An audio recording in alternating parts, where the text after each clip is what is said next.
छत्रपती शिवाजी महाराज की जय भवानी। खरं म्हणजे श्रीरामपुरात सभा आहे आणि नावातच राम आहे, त्यामुळे जय श्रीराम, जय जय श्रीराम। आणि इथंच गोविंदगिरी महाराज या अयोध्येच्या राम मंदिर ट्रस्टचे सदस्य, त्यांनी आपल्या आदरणीय प्रधानमंत्री महोदयांचा उपवास सोडवला, ते या आपल्या गावचे, हा देखील आपल्या सगळ्यांचा अभिमान आहे। आणि श्रद्धा सबुरी साईबाबांची धरती, त्यांनाही वंदन करतो आणि श्रीरामपूर वासियांना देखील माझा रामराम, नमस्कार, जय महाराष्ट्र। आणि आजच्या या मेळाव्याला, महायुतीच्या मेळाव्याला उपस्थित या जिल्ह्याचे पालकमंत्री राधाकृष्ण विखे पाटीलजी, मंत्री दादाजी भुसे, भानुदास मुरकटीजी, संजय कुटे, बबनराव घोलप, स्नेहलताताई कोले, चंद्रशेखर कदम, भाऊसाहेब चौधरी, भाऊसाहेब कांबळे, बाळासाहेब मुरकुटे, रविराज गडाख, विठ्ठलराव लंगे, राजू वाघमारे, ज्योतिताई वाघमारे, अविनाश आदिक, सुरेंद्र थोरात, सुभाष जंगले, धनंजय जाधव, संभाजी दहातोंडे। व्यासपीठ आपलं मोठं आहे, ज्यांचं नावं राहिलं असतील, ज्यांनी नावं दिली त्याची जबाबदारी आहे। आज आणि आपल्या उमेदवाराचं नाव काय महायुतीच्या? आपल्या उमेदवाराचं नाव आहे सदाशिवराव लोखंडे। संडे हो या मंडे, आपल्या सेवेत कायम सदाशिवराव लोखंडे।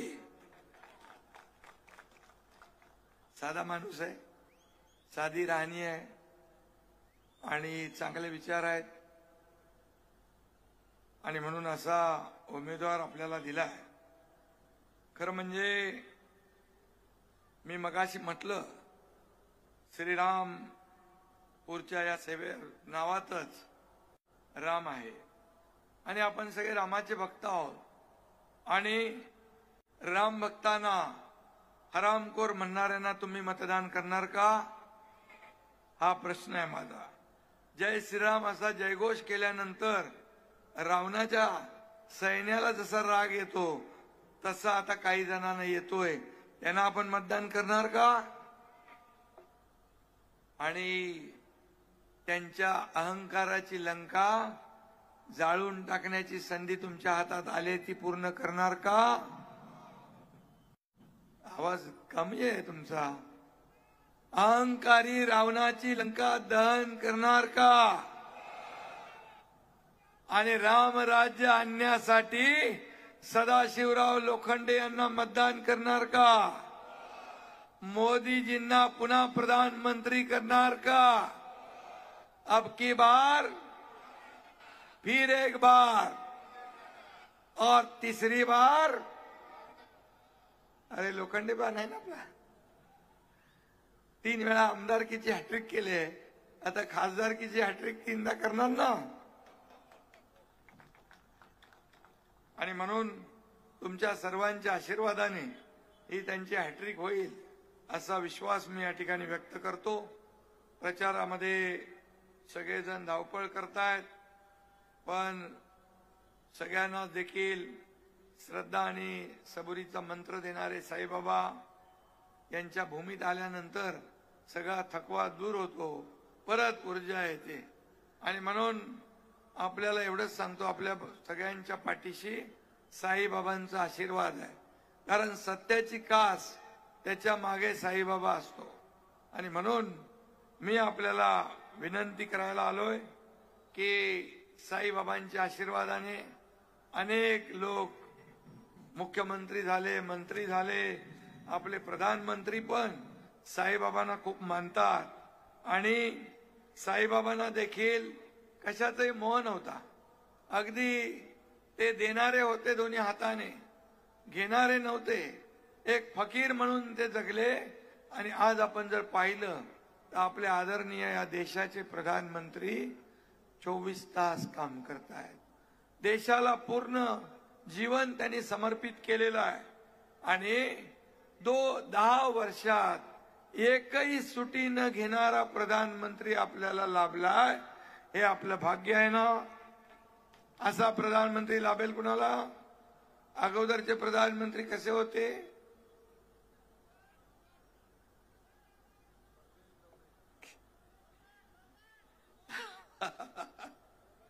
पण आपले प्रधानमंत्री आज आवाज देतात, भारत बोलतो आणि जग हलतो, अशी परिस्थिती आज आहे. पूर्वी पाकिस्तान आपल्यावर हल्ला करायचा, आपल्यावर बॉम्ब फेकायचे, आपल्या सैनिकांची मुंडकी छाटून पाकिस्तानात न्यायची. आणि तेव्हाचे प्रधानमंत्री त्यांच्या इनोच्या बैठकीत सांगायचे, बघा यांना समजवा, बघा यांना सांगा. मजबूर भारत आहे का आता? आता मजबूत भारत आहे. आणि त्याचे प्रधानमंत्री नरेंद्र मोदी आहेत. घुसके मारेंगे म्हणून सांगतात. आणि पुलवामाचा बदला बालाकोट मध्ये सर्जिकल स्ट्राईकने घेणारे, त्यांचं नाव नरेंद्र मोदी. आणि म्हणून आता हे सगळं चालणार नाही, बिलकुल चालणार नाही. हे पाकिस्तानला त्यांनी सांगितलेलं आहे. आणि म्हणून आज मी आपल्याला सांगतो, पाकिस्तान मधल्या म्हणजे देशात राहायचं, पाकिस्तानची बोली बोलायचं.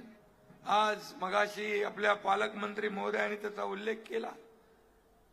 मुंबईवर हल्ला करणारे दहशतवादी कसाब आणि शहीद झालेले हेमंत करकरे, कामटे, साळसकर, आपले तुकाराम ओंबळेनी तर त्या कसाबच्या गोळ्या सगळ्या पोटात घेतल्या, पण कसाबला सोडला नाही. या शहीदांचा अपमान काँग्रेस करते. वडेट्टीवार बाळासाहेबांकडे होता तेव्हा चांगला होता, काँग्रेसमध्ये गेला बिघडला. आज हे काँग्रेसची भाषा बोलू लागले, पाकिस्तानची भाषा. फारुख अब्दुल्ला म्हणतो पाकिस्तानी बांगड्या नाही भरल्या त्यांच्याकडे अनुभवामुळे. म्हणजे त्यांच्या मांडीला मांडी लावून तुम्ही इथं बसताय इंडिया आघाडीमध्ये. आज खरं म्हणजे हा देशद्रोह आहे. या देशद्रोहांना या निवडणुकीत तुम्ही धडा शिकवणार की नाही? त्यांच्या विरोधात मतदान करणार की नाही? चिडून पेटून मतदान करायला पाहिजे. आणि या नरेंद्र मोदीजी आपले देशभक्त आहेत. ही निवडणूक फक्त एका शिर्डी लोकसभेची नाही, ही निवडणूक फक्त लोखंडेंची नाही, ही निवडणूक या देशाचा नेता निवडण्याची आहे. ही निवडणूक या देशाच्या विकासाची आहे. ही निवडणूक देशाच्या प्रगतीची आहे. आणि म्हणून एक देश तोडायला निघालेत, देशाचे तुकडे तुकडे करणारी एक गँग आणि देश जोडणारे देशभक्त, राष्ट्रभक्त, त्यांच्या नसानसामध्ये देशभक्ती भरलेले नरेंद्र मोदीजी, आपल्या देशाचं नाव जगात रोशन करणारे प्रधानमंत्री नरेंद्र मोदीजी एकीकडे आणि दुसरीकडे कोण आहे? राहुल गांधी. हा या देशाचा नेता काय?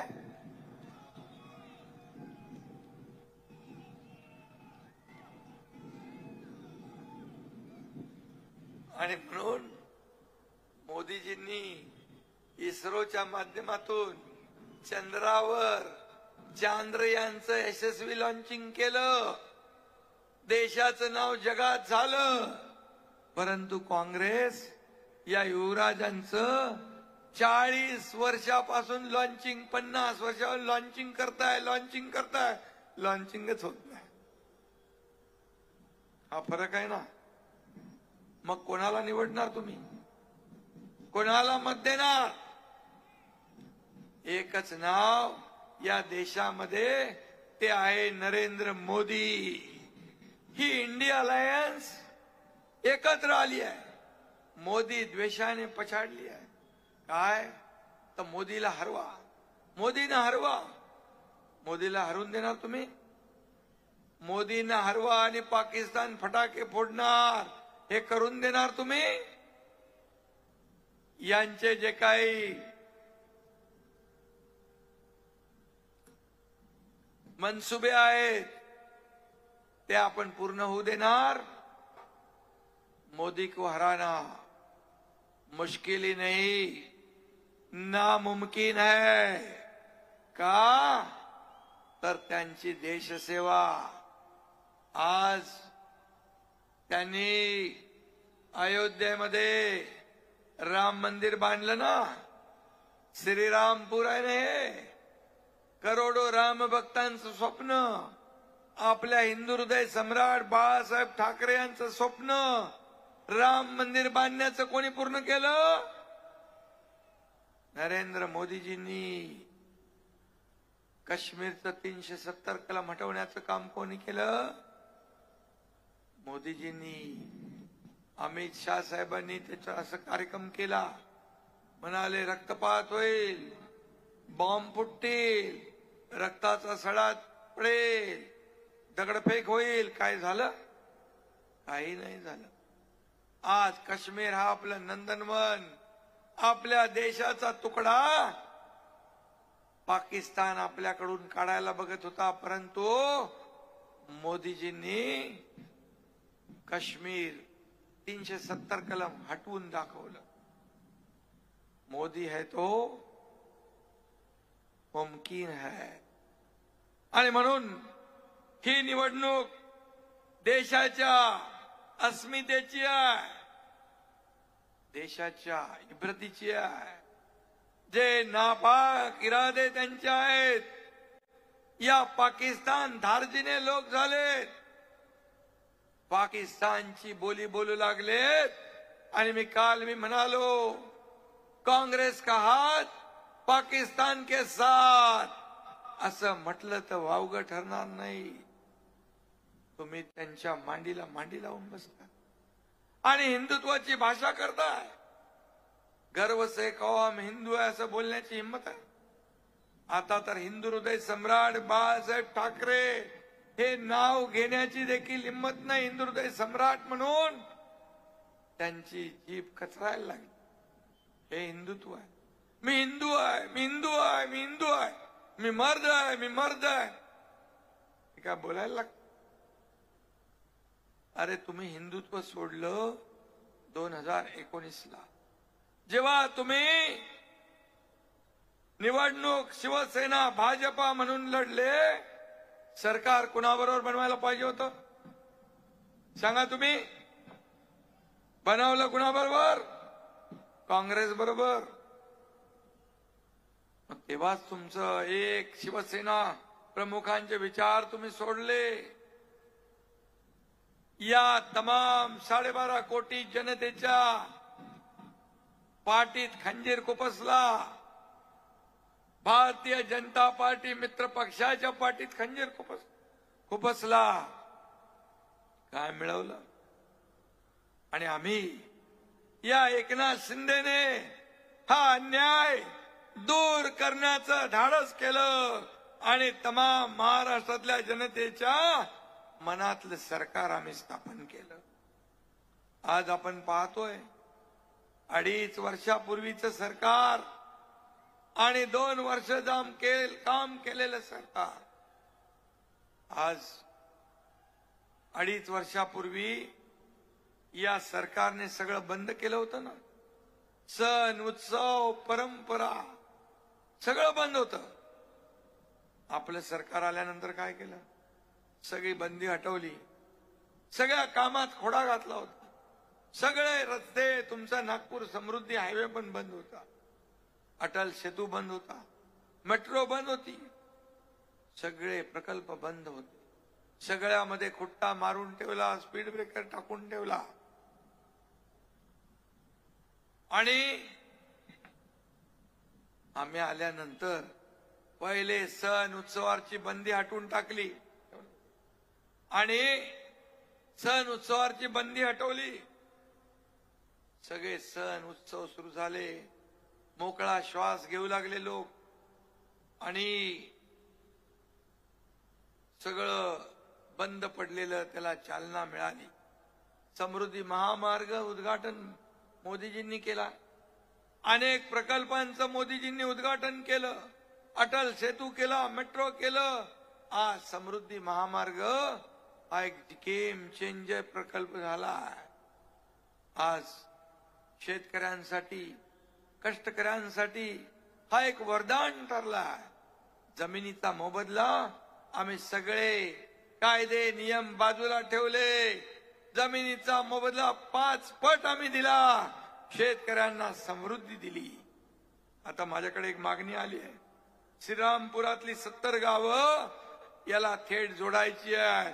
तुमची गावं हा एकनाथ शिंदे आपलं सरकार हे जोडल्याशिवाय राहणार नाही, हे मी या ठिकाणी सांगतो.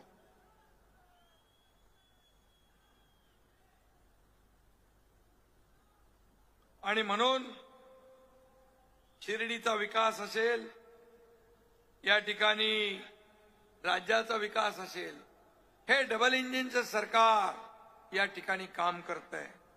आज साईबाबांनी देखील कधी जातपात मानली नाही, धर्मभेद मानला नाही. आज आपल्याला मी सांगतो, यांच्या पायाखालची वाळू सरकली आहे.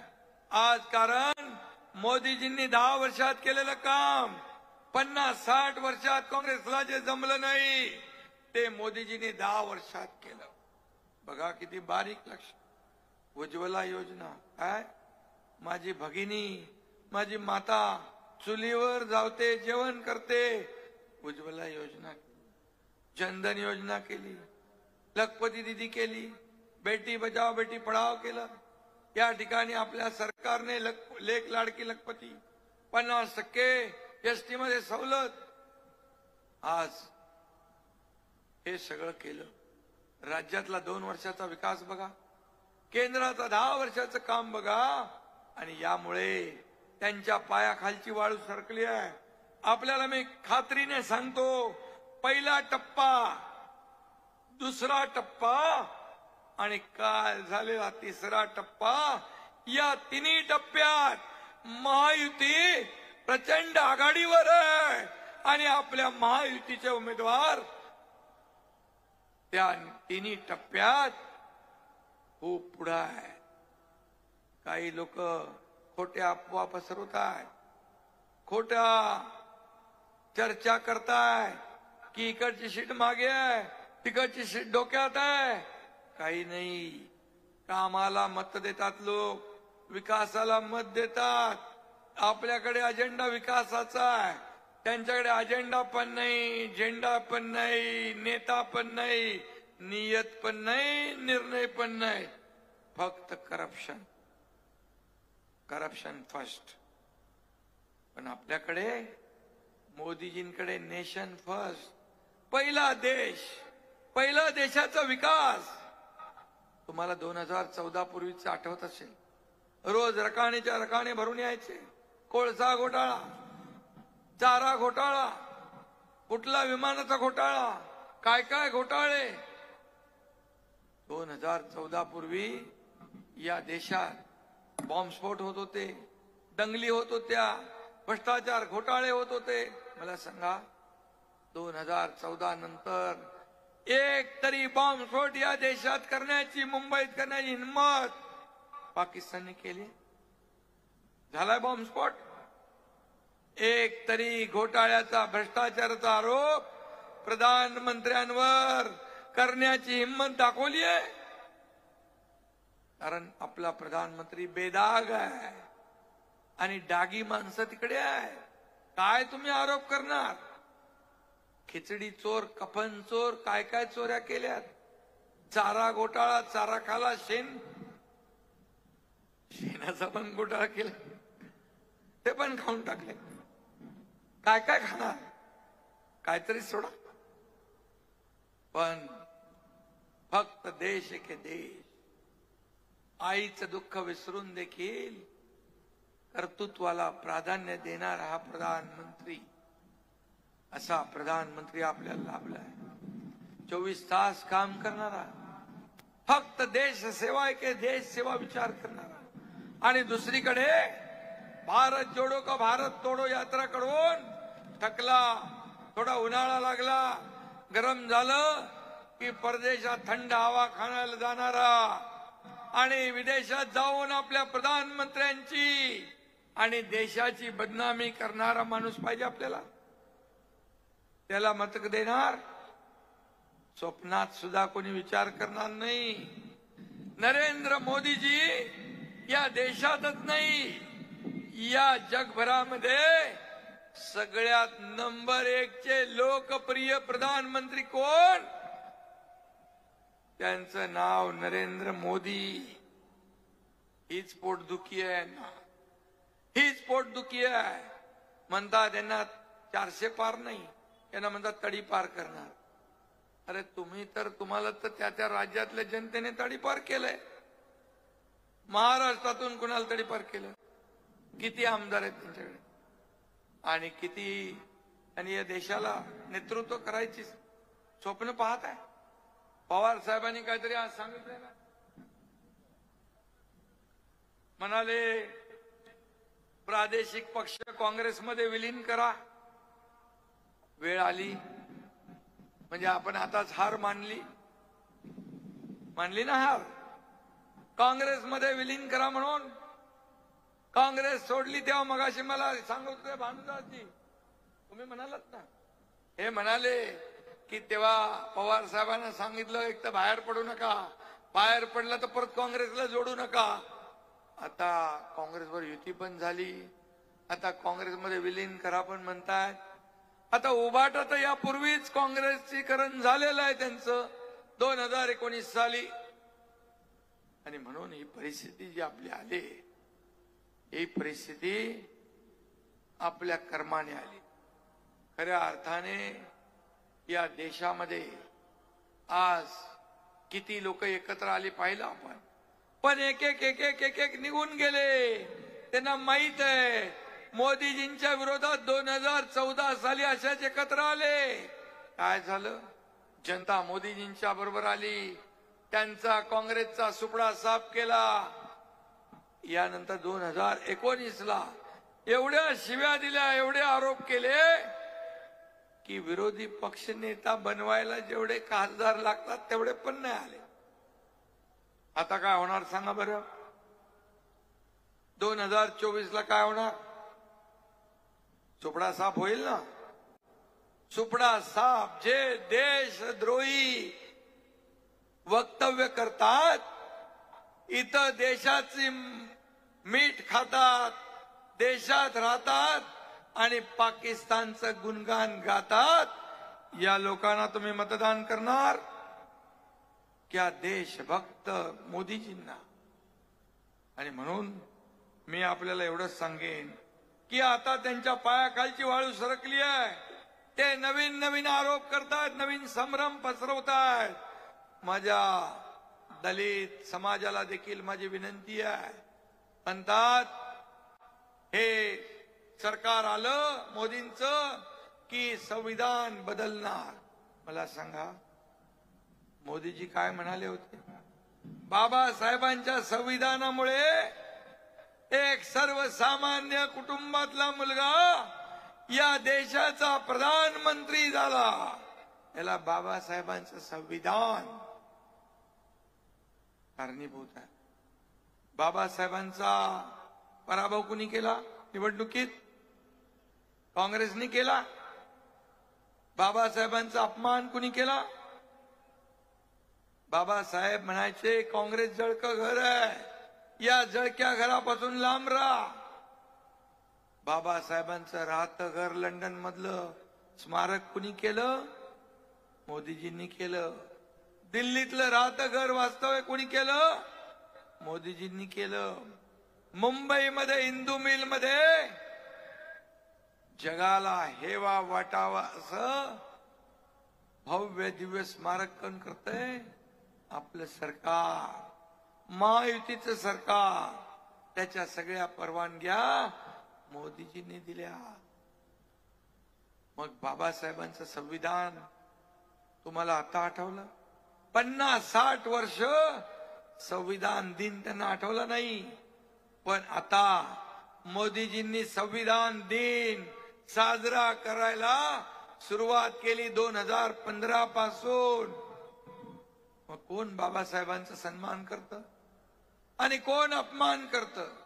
म्हणून बाबासाहेबांच्या सर्व अनुयायांना, दलित बांधव भगिनींना या ठिकाणी एवढंच सांगतो कि जब तक सूरज चांद रहेगा बाबा साहेब का नाम भी रहेगा और बाबा साहेब का संविधान भी रहेगा.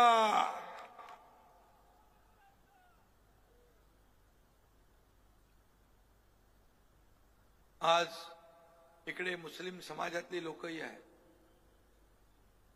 मी आपल्याला सांगू इच्छितो, आपल्याला देखील घाबरवण्याचा प्रयत्न करतात. हे आले तर हे करतील, ते आले तर ते करतील. आज आयुष्मान भारत योजना 5 लाखाची, पंतप्रधान योजना घरांची, 80 कोटी लोकांना मोफत राशन देण्याची योजना, आपण सरकारने महात्मा फुले ज्योतिबा फुले योजना 5 लाखाची, अनेक योजना आपण केल्या. शेतकऱ्यांना 6,000 रुपये मोदीजी देतात, 6,000 रुपये आपलं सरकार देतं. 1 रुपयात पीक विमा योजना आपण देतो. त्याच्यामध्ये का आपण फरक केलाय? फक्त मराठी लोकांना मिळेल, हिंदूंना मिळेल, या समाजाला मिळणार नाही, मुसलमानांना मिळणार नाही. हे सगळे लाभार्थी आहेत.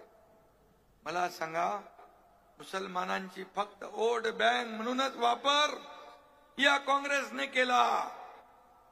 संपूर्ण महाराष्ट्रामध्ये आज मुसलमानांना एक तरी मुसलमान उमेदवार काँग्रेसने दिलाय? सांगा, याचा विचार करा तुम्ही. आणि म्हणून आमचा उद्देश, आमचा अजेंडा एकच आहे, विकास. सबका साथ सबका विश्वास आपण म्हणतो. सबका विकास, सबका साथ सबका विश्वास या योजना सगळ्यांना लागू आहे. मग मोदीजींच्या बद्दल हे मनामध्ये विष पेरण्याचं काम जे लोक करतायत, काँग्रेस आणि इंडिया अलायन्स, यांना उत्तर देण्याची संधी तुमच्या हातात आलेली आहे. फक्त आम्हाला मतदानापुरतं गृहीत धरू नका. आमच्यासाठी काय केलं ते बोला, हा विचारण्याची संधी आपल्या हातात आहे. आणि म्हणून बघा, आज आमच्या सरकारमध्ये देखील जेव्हा बाळासाहेबांनी सरकार तयार केलंय शिवसेना भाजपाचं, त्या मंत्रिमंडळात देखील साबिर शेख, आमच्या मंत्रिमंडळात देखील अब्दुल सत्तार आहे. देशभक्त मुसलमान या देशात राहतात, या देशाचं गुणगान गातात, या देशाशी इमान राखतात. त्यांच्याशी काही वैर असण्याचं कारण, परंतु हे लोक आज देशात राहून पाकिस्तानची बोली बोलतात. हे कुणालाच पटणार नाही. कुठल्याही देशभक्त, हिंदू असेल, मुसलमान असेल, कुणालाही. आणि म्हणून जागृत होण्याची आवश्यकता आहे. आणि म्हणून मी एवढंच सांगतो, या निवडणुकीमध्ये तुम्ही सदाशिव लोखंडे यांना मत म्हणजे कुणाला मत? मोदीजींना मत. धनुष्यबाणाला मत म्हणजे मोदीजींना मत. आणि म्हणून खऱ्या अर्थाने मी आपल्याला एवढं सांगेन, काही लोक मराठा समाजाच्या देखील मध्ये संभ्रम पसरवतात, मराठा तरुणांची डोकी भडकवतात. मला त्यांनाही सल्ला आहे, मराठा समाजाला आरक्षण देण्याची संधी तुमच्या हातात किती वर्ष होत दिलं का? समाजाला वापरलं, फक्त नेते झाले, सरकार बनवली, परंतु मराठा समाजाला वंचित ठेवलं. पण देवेंद्रजी मुख्यमंत्री झाले, त्यांच्या मंत्रिमंडळात मी होतो. मराठा समाजाला आरक्षण दिलं, हायकोर्टात टिकवलं. दुर्दैवाने सरकार गेलं, महाविकास आघाडीचं सरकार आलं, सुप्रीम कोर्टामध्ये ते रद्द झालं. पण हा एकनाथ शिंदे मुख्यमंत्री झाल्यानंतर 5,000 मराठा तरुणांना ज्यांचं सिलेक्शन झालं होतं, पण त्यांना अपॉइंटमेंट मिळाली नव्हती. त्यांना 5,000 लोकांना नोकऱ्या देण्याचं काम तुमच्या एकनाथ शिंदेने केलं. आणि जाहीरपणे छत्रपती शिवाजी महाराजांची शपथ घेतली, मराठा समाजाला आरक्षण देण्याची शपथ घेतली आणि विशेष अधिवेशन बोलवलं. मागासवर्ग आयोगाचं पुनर्गठन केलं. 3 लाख लोक रोज कामाला लावले. सुप्रीम कोर्टाने सांगितलं होतं मराठा समाज सोशली आणि एज्युकेशनली बॅकवर्ड आहे, सिद्ध करा. मी तुम्हाला सांगतो, काही लोकांना वाटलं होतं एवढ्या लवकर कसं काय शक्य आहे, आचारसंहितेचं नाव घेऊन हे पुढे ढकलतील, मराठा समाजाला फसवतील. पण हा एकनाथ शिंदे दिलेला शब्द पाळणारा मुख्यमंत्री आहे. विशेष अधिवेशन घेतलं, 10% आरक्षण दिलं. कुणबी प्रमाणपत्र ज्यांना मिळत नव्हती ती सुरू केली. ज्यांनी द्यायला पाहिजे होतं त्यांनी दिलं नाही. दिल्यानंतर म्हणता ते टिकणार नाही. मी म्हणालो टिकणार नाही याची कारण तुम्ही द्या आणि कसं टिकेल याची कारण मी देतो. हायकोर्टात गेले विरोधामध्ये, मराठा समाजाचं आरक्षण रद्द व्हावं म्हणून. कुठे फेडणारे पाप. पण हायकोर्टाने त्यांची याचिका फेटाळली. हायकोर्टाने आपलं मराठा आरक्षण चालू ठेवलेलं आहे, हा शब्द आहे. आणि ते आम्ही टिकवणार, ते टिकवून दाखवणार. कारण कायद्याच्या चौकटीत बसणारच आरक्षण आम्ही दिलेलं आहे. फक्त तुम्ही विचारपूर्वक काम करा. कोण घुसलेत, काय सांगतायत आणि काय भडकवतायत त्यांना विचारा. तुमच्या हातात जेव्हा होता तेव्हा का नाही दिलं तुम्ही, आणि आमच्या या महायुती सरकारने दिलंय तर त्याच्यामध्ये का आडवे येत आहे. आज आरक्षण मिळालंय, ते लागू केलंय, कोर्टात टिकलंय. कोर्टाला विनंती आम्ही केली आहे की आम्ही दिलेलं कायद्याच्या चौकटीत बसणार आरक्षण. मराठा महासंघाने देखील आपल्याला या संपूर्ण महाराष्ट्रामध्ये या आरक्षणाबद्दल पाठिंबा दिलेला आहे. त्यांनाही धन्यवाद देतो. आणि म्हणून या ठिकाणी मी आपल्याला एकच सांगतो, मराठा समाजाला आरक्षण देताना इतर कुठल्याही समाजाचं काढून नाही घेतलं. ओबीसी समाजाला देखील धक्का न लावता आपण दिलं. इतर कुठल्याही समाजावर अन्याय न करता हा दिलेला शब्द पाळणारं आपलं सरकार आहे. आणि म्हणून मी आपल्याला एवढं सांगतो, आदिवासी समाजाला भडकवताय, आदिवासी समाजाला घाबरवताय, दलितांना घाबरवताय. बघा, आदिवासी समाज त्याला न्याय देण्याचं काम कोणी केलं असेल तर मोदीजींनी केलं. कारण आपल्या देशाच्या राष्ट्रपती आदिवासी समाजाच्या आहे. आदिवासी समाजाला न्याय देण्याचं काम मोदीजींनी केलं. कधी तुम्ही विचार तरी केला होता? दलित समाजासाठी अनेक योजना, घरांच्या योजना. आणि म्हणून तुम्हाला माझी विनंती आहे की हे विकासाच्या बाता सोडून या ठिकाणी हे जे काही नवीन नवीन आपल्यामध्ये घुसून दिशाभूल करण्याचा प्रयत्न करतायत त्यांना आपण सडेतोड उत्तर दिलं पाहिजे. कारण आपण विकासाचा अजेंडा घेऊन चाललोय. यांच्याकडे काही नाही, फक्त आरोप आरोप आरोप. आपण त्यांना आरोपाला आरोपाने उत्तर देत नाही, आपण त्यांच्या आरोपाला कामाने उत्तर देतो. आणि म्हणून ते बेचैन झालेत, बिथरलेत. सरकार बदललंय हे अजून त्यांच्या पचनी पडत नाही. का शेतकऱ्याच्या मुलानं मुख्यमंत्री होऊ नये? काय गुन्हा आहे का कायदा आहे? हा फक्त सोन्याचा चमचा घेऊन आलेल्याने मुख्यमंत्री व्हायला पाहिजे? मी आपल्याला जाहीरपणे सांगतो, मी एक कार्यकर्ता म्हणून काम करतो, रात्रीचा दिवस करतोय. आज राज्यामध्ये फिरतोय. मी आहे, देवेंद्रजी आहेत, अजितदादा आहेत. मगाशी आपले पालकमंत्री म्हणाले राष्ट्रवादीचं एकही येणार नाही. तो आपला काय ते तुतारीवाला येणार नाही, घड्याळवाले सगळे येतील निवडून. आणि म्हणून आम्ही तिघही मेहनत करतोय. मेहनत करणारे, 24 तास काम करणारे लोक या राज्यात बसलेत. सर्वसामान्यांचं सरकार आहे, घरी बसणार नाही. फेसबुक लाईव्ह करून राज्य चालवता येतं का? आणि म्हणून हे फेस टू फेस काम करणारं सरकार आहे, शेतकऱ्यांमध्ये जाणारं सरकार आहे, शेताच्या बांधावर जाणारं सरकार आहे.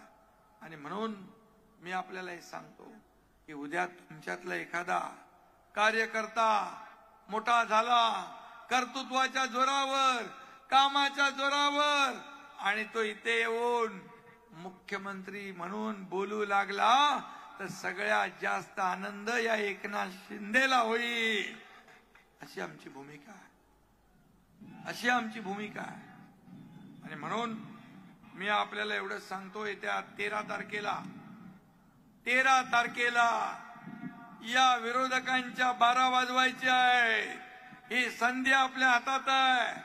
ती संधी आपण पूर्ण करणार का? 12 वाजवणार का? आणि म्हणून माझी विनंती आहे, मोदीजी देखील विनंती करतात सगळ्यांना, सकाळी 7 वाजता आपलं मतदान उतरवा, आपलं स्वतःचं मतदान करा. मतदान टक्केवारी आपली वाढली पाहिजे. मतांची टक्केवारी वाढली की तुमचे सदाशिव लोखंडेची टक्केवारी वाढली. मतांची टक्केवारी वाढली की तिकडे सुजय विखेची टक्केवारी वाढली.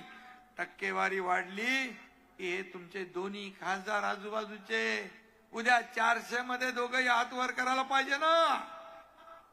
आणि म्हणून मी आपल्याला विनंती करतो, 13 तारखेला हे लोकशाहीतलं मतदानाचं पवित्र आपला हक्क जो आहे तो आपण सदाशिव लोखंडेंच्या नावासमोरच्या धनुष्यबाणाचं बटन दाबून, आपली निशाणी काय काय निशाणी आहे? आता पहिले कमळ आणि धनुष्यबाण सगळ्यांना परिचित होते, घड्याळ पण आला आपला. आणि म्हणून घड्याळच्या निवडणुका झाल्या. हाय शिरूर आहे ना, त्यामुळे जिथं धनुष्यबाण आहे तिथं धनुष्यबाण, जिथं कमळ आहे तिथं कमळ, आणि घड्याळ आहे तिथे घड्याळ. हे आपण मनापासून काम केलं, त्या विरोधकांच्या 4 मुंड्या चित होतील. हे पुन्हा उभा राहायचं धाडस करणार नाही. असं काम आपल्याला करायचं आहे. आज किती लोक आपल्या बरोबर आहेत? आज शिवसेना, भाजप, राष्ट्रवादी, मनसे, आरपीआय आठवले साहेबांची, कवाडे गट, रासप, अजून कोण आहे, प्रहार, मराठा महासंघ, सगळे आहे. हा मनसे घेतलं नाव. हा जनता आहेच, जनता आहे. त्यामुळे या जनता जनार्दनाच्या आशीर्वादाने या महाराष्ट्रामधून 45 पार आकडा गेल्याशिवाय राहणार नाही. आणि देशामध्ये अब की बार फिर एक बार मोदी सरकार आणि फिर तीसरी बार अरे आहे ना आपला सदाशिवराव, 3 वेळा आमदार केलंय, आता 3 वेळा त्यांना खासदार करणार ना. चला धन्यवाद. जय हिंद, जय महाराष्ट्र, जय श्रीराम. धन्यवाद. आपल्या सर्वांचे लाडके मुख्यमंत्र्यांनी जे मार्गदर्शन केलं ते बहुमूल्य होतं. या ठिकाणी नितीनजी आवताडे साहेबांना विनंती करतो आभार व्यक्त करावं.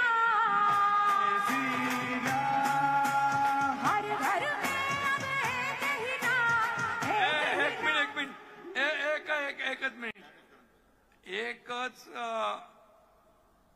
बोलायचं राहून गेलं. पालकमंत्र्यांनी प्रत्येक शहरात छत्रपती शिवाजी महाराजांचा पुतळा बसवण्याची घोषणा केलेली आहे. त्याला मुख्यमंत्र्याचा पूर्ण पाठिंबा आहे. नगर विकास मधून त्याला लागणाऱ्या सगळ्या मंजुऱ्या दिल्या जातील. पैसेही कमी पडणार नाहीत. ज्ञानेश्वर मंदिराच्या बाबतीत देखील कुठेही सरकार मागे राहणार नाही. बोलो छत्रपती शिवाजी महाराज की.